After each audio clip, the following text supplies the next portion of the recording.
এই যে আমরা আটক করেছি আজকে আমরা একটা আমাদের বাসা থেকে এনারা হচ্ছে হাজব্যান্ড ওয়াইফ পরিচয় দিয়ে বাসায় উঠছিল।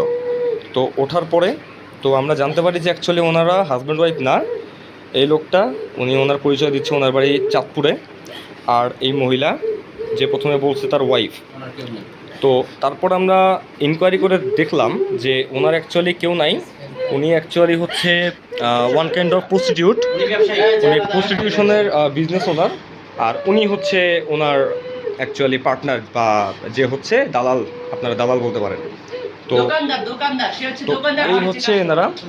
তো ওনার ওয়াইফের সাথে আমরা কথা বলছি, তো ওনার ওয়াইফ আসতেছে, আর এনার কোনো ফ্যামিলি বা কোনো পারিবারিক পরিচয় এখনো পাওয়া যায় নাই। একটু সুমিরে ডাক দেন।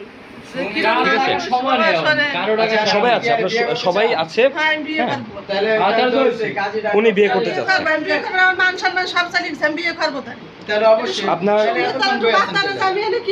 ওনারা উনি প্রথমে বলেছে যে উনি 2.5 বছর ধরে ওনার সাথে আছে। তো আমরা ওনাকে জানতে চাইছি, আপনি 2.5 বছর ধরে সমস্যা নাই, আপনি 2.5 বছর যে ছিলেন, তো আপনার বিয়ের একটা ডকুমেন্টস দেখান। তো উনি ওনার কোনো ডকুমেন্টস এখনো দেখাতে পারে নাই। আর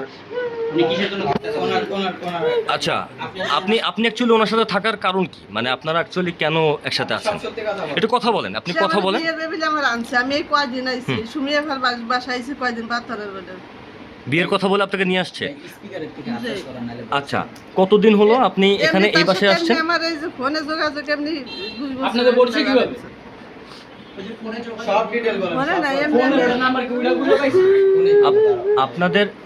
আপনারা যে যেভাবে হোক পরিচয় হয়ে যে আসছেন, এখন আপনারা তো অবৈধভাবে আছেন, তাই না? একটু কথা বলেন, আপনারা কি বৈধভাবে আছেন না অবৈধভাবে আছেন? তার মানে করেন নাই, না করে আছেন, না করে আছেন। এই যে হচ্ছে ওনাদের পুরো রুম, হ্যাঁ, এই যে হচ্ছে ওনাদের আর কি পুরো ফ্যামিলি স্ট্রাকচার, সেভাবে আর কি ওনারা এক রুম নিয়ে আছে। তো আমরা অ্যাকচুয়ালি ওনাদের চলচলনে কিছু সমস্যা দেখে, ওনাদের চালচলনে অনেক প্রবলেম দেখে বুঝতে পেরে তারপরে হচ্ছে ইনকোয়ারির মাধ্যমে এটা জানা গেছে বিষয়টা এরকম। এখন ওনাদের থেকে আমরা অ্যাকচুয়ালি সত্যিটা জানতে পারছি। আচ্ছা, কোনো এই আরেকটা করার কী আছে ওখানে? আচ্ছা, তো এখন ওনারা চাচ্ছে যে ওনাদেরকে, তাহলে দেখি আমরা এখন ওনাদের সাথে কথা বলে ওনার ফ্যামিলিকে হ্যান্ড ওভার করা বা প্রশাসনকে জানানো এই বিষয়টা নিয়ে চেষ্টা করতেছি।